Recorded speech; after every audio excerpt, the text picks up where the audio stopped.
Series 4 deatomizer. That's what I'm talking about. Noisy cricket. Hey, K, no, come on, man. You get a Series 4 deatomizer, I get a little midget cricket. All right, good morning, Wasteland. Mr. G bringing you coffee and Crossout. And today we're doing something different. I'm going to review every single rare blue weapon in game because I've played them all, every single one of these. I'm going to talk about pros and cons, which ones I like, which ones I don't, which ones you should get, and which ones maybe you shouldn't, which ones you should stay away from. When I first started out in Crossout, my promo account only had blues. So let's not waste any time. Let's get right to it. We got a lot of stuff to talk about and to cover today. So basically, I just slapped these weapons onto a faction cab here. So we're going to go through all these. Now, I've got these guys out of order, but just bear with me. We're going to start with explosive spears. These guys only cost 1 energy. My big takeaway from these spears is you want to make sure that you stagger them. You're like, why do I have to stagger them? Well, that way you only blow through 1 layer of armor if they're all at the same distance from target. But if you stagger them, the first pair will blow up, and that'll take out 1 layer of armor. And then the second pair will blow up, and that'll take out another layer of armor. Put those on something fast, drive at the enemy, boom, done. Moving on. Not much to say there. Piercers. We got these guys in the last Night Riders event. And let's take a little bit of a look at their stats. Damage, not very good. Fire rate, ridiculous. Range, pretty terrible. Durability, 94. So these guys, what can I say? They're like boosted cords, really. You're going to want to put them on something fast because you're going to have to get near the target. I'd like to say that you need to protect these because the durability's low, but if you do put any armor on them, it does make them really hard to fire. But they got a 360-degree firing arc. You can see the fire rate is stupidly fast. Do recommend radiators with these guys. Put some cooling. You don't want to hold down left click. Look how bad the accuracy gets when you do that with these. So you gotta just tap these things if you're gonna use them. All right, on to the next one. All right, Vector is probably the best weapon choice for new players to cross out because they're really easy to use. You're gonna notice that the damage is the same as the Piercer, but fire rate is a little bit lower. But range is gonna have 1 more bump up over the Piercer, so you're gonna have a little bit more range. You can use these guys at medium to close range. You're also going to notice you can fire them a lot longer. You should still throttle the trigger with these guys because it's going to give you increased accuracy, but they also have a 360-degree firing arc. I think my first build I made that was blues was like a blue radiator and 2 vectors. Probably one of the best builds you can start out in and cross out if you're just learning the game because they're really easy to use. You'll also see these a lot in low power score on hover because, yeah, they're a solid weapon. They're decently good. Next up, we have Defenders. It's basically like a vector jammed into a box. So it's going to have 4 damage versus 3. So it's going to do slightly more damage. Fire rate is going to be pretty similar. Range is going to be similar.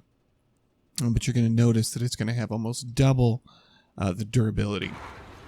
So you're getting a little bit of damage over the vector. You're sacrificing firing arc.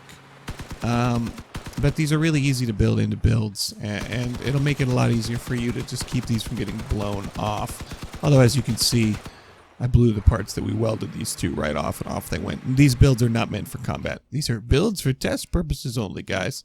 So the Defender you don't see a lot of. This little beauty, the Goblin. Let me show you something about this. It only costs 2 energy. That's right, it only costs 2. It's a shotgun jammed inside of a melee weapon. It's going to do 3 points of damage there. Fire rate's pretty low. Range is super low. And accuracy is not great. But these things are fantastic if you can get like at least 4, 5, 6, 8 of them. Because, number one, I didn't play Goblins forever. And then I finally did. And they're stupidly good. So let me show you why. Number one, they do melee damage. Take a look at that. We did 120 points of melee damage. Which also means they're protected. And with a little bit of cooling, you can fire them a lot more than I can. But they do solid damage, and you can put so many of them on a build. You're going to notice, though, that the firing angle is extremely limited. That's as far as we can fire to either side. Okay, but very good thing. Obviously, this is not a build meant for combat. You'd put these on something a little higher off the ground. The twin wheels, but you get the idea. Goblins, very solid weapon for more experienced players. The other really, really good weapon, we got this one from the Knights Rider event as well, is the junk bow.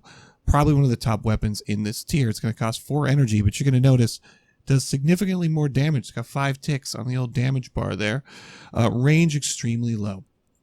It's also going to do what's called impulse and crossout, meaning it can physically knock guys over. Obviously, this isn't a great build for it, but it's fantastic for stripping weapons off your opponent. If you can use 3 of these, you can take out pretty much most weapons in one shot if you put 3 of these together. Also, one of the best weapons in this tier. If you can get yourself a junk bow, I say go get it done. This thing's awesome. You're going to have fun playing with it. Next on our list, Sledgehammers.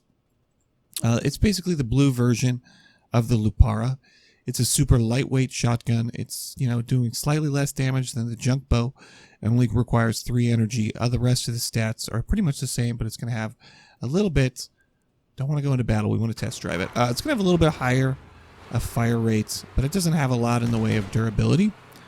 So if you want to put this on a really lightweight build, you can move it quickly in and out of combat. The Sledgehammer will get that done for you. And yeah, it might be good to pair it with some cooling. Not much to say about it. Nothing fancy there. All right, next on our list is the Spitfire, which is essentially like a defender, but with a shotgun. So it's going to do 4 ticks of damage, just like the Sledgehammer here. But instead of having 115 durability points, this one's going to have 171. Also going to take 3 energy. Other than that, not a lot to say about it. You get less firing arc, but it's a pretty wide firing arc. You can, hit most of the front of your vehicle, but if someone's flanking around the side of you, you're going to have a bad day. Also pair this thing with a radiator or some coolers, because you can see it's going to overheat fairly quickly. If you're into shotguns, yeah, give this one a go. Not much else to say about the Spitfire right there. All right, Rapiers. One of the first sniper weapons you can pick up in Crossout. You can see range there is pretty high. It says damage is pretty high there, judging by this, but when you take it into battle, I find that the DPS just doesn't feel that great with Rapiers. And you can see the accuracy does drop off a lot if you just hold down left click, which you can do with these, especially paired with radiators. But you're probably better just fingering that and clicking it one at a time. So I probably should have said feathering there. You know what? Be that as it may. There you go. There's Rapiers. Nothing fancy there to say about them. All right, next on our list is the Synthesis. You can get this guy craftable through Dawn's Children. It's a solid weapon. Damage doesn't look very high on there, but look at the fire rate. Also, with Synthesis, you do not need to worry about anything to improve its reload. Doesn't need cooling. It's just cycles. You just have to know how long to wait before you can cycle it again. So it fires up pretty quickly. Just bangs that out. Yeah, that's good. It's good at medium range. Don't go too far away or your damage is going to drop off significantly. But, I mean, you can just put out solid DPS with the Synthesis. It's a good weapon. Usually you see these on hover. Other than that, not much else to say about the Synthesis. Solid weapon. All right, next on our list, Judges. Judges are one that I just started using recently. You can see here it's got 5 on the damage tick bar there, which is actually less than what it says on the little boy, which is weird because it almost feels like more. I think the projectile drop on the Judge feels less than the little boy. So in each tier for cannons, you get one cannon with limited firing arc, and you get one that's more like a turret that can fire in 360 degrees. So you can see on the Judge, it can only go so many degrees in each direction. But its projectile drop is pretty solid. They're fairly accurate, and damage is good. One of the other reasons maybe people use these is you can side mount them. I've seen people undermount them as well. Something you can't do with the little boy, which we'll be looking at here in a minute. So little boys, you'll notice if you want to try and let's not move the cab. Yeah, there's no option to side mount these. We just looked at the stats on these, and it says they have slightly more damage than the judge. Doesn't feel like that to me. But it could be. The big thing about the little boys, this is a great starter cannon because you can aim in any direction. So if you're new to Crossout and you're not really good at driving or aiming with your vehicle, you don't have to. They're not particularly fast at turning, but they're solidly easy to aim and get on target. And they have a fair amount of durability. They can take a fair amount of, they can take a hit before you're going to blow them off. So they're not like the Fat Man or anything in any degree, but they are a weapon that can take a little bit of abuse. Solid starter cannon. Highly recommend them for new players. All right, Wasps. All right, the big takeaway about Wasps is they do really good damage, but they're like wet toilet paper, so you're going to want to armor them a lot better than this. And do not mount them like this. That's the default way to mount them, but you're going to notice you can't put armor in front of them because this tube's going to hit. So one of the first things I learned how to do in Crossout was you're going to want to side mount your Wasps. That way you can armor them on the top, sides, and one weld point in the front like this. A little harder to use than cannons because you have very limited firing arc. But at medium range, these are fairly accurate. And they put out really, really good damage. One of my first functional builds in Crossout was like a Wasp tank undermounting like 4 or 5 of these.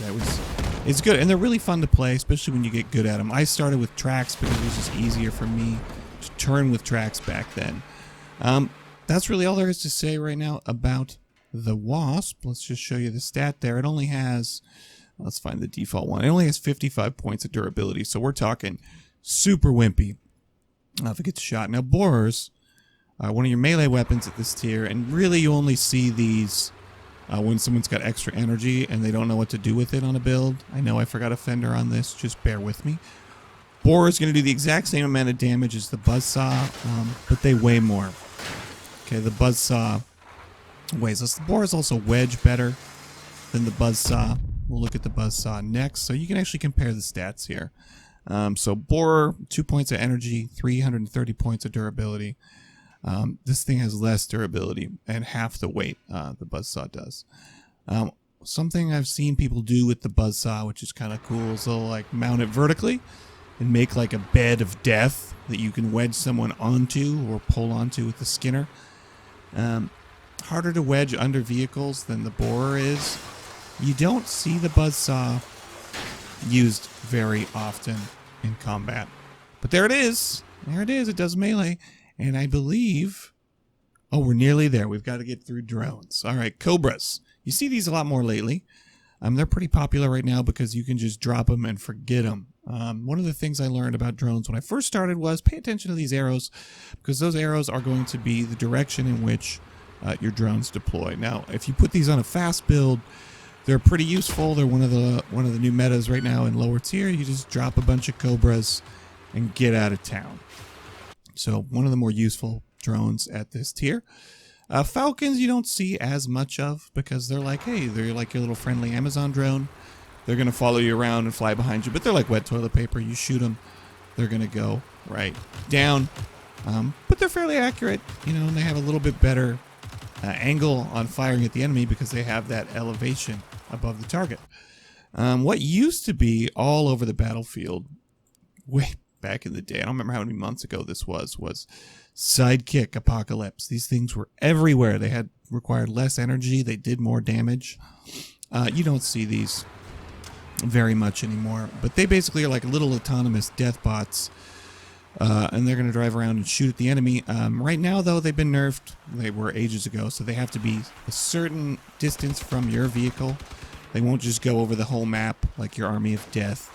You're going to want to pair these with a radar. Yeah, they're just little death cars, as you can see. But they have had their durability nerfed and their damage nerfed. And mini nerfs, they're in a good place right now. You don't see that many of them in combat anymore. So those are going to run you 4 energy. They used to be 3. Thank God they're not anymore. But my top picks out of the rare weapons would have to be... Let's go over all these vectors for new players. If you're really new to Crossout, just get some vectors. Start with those.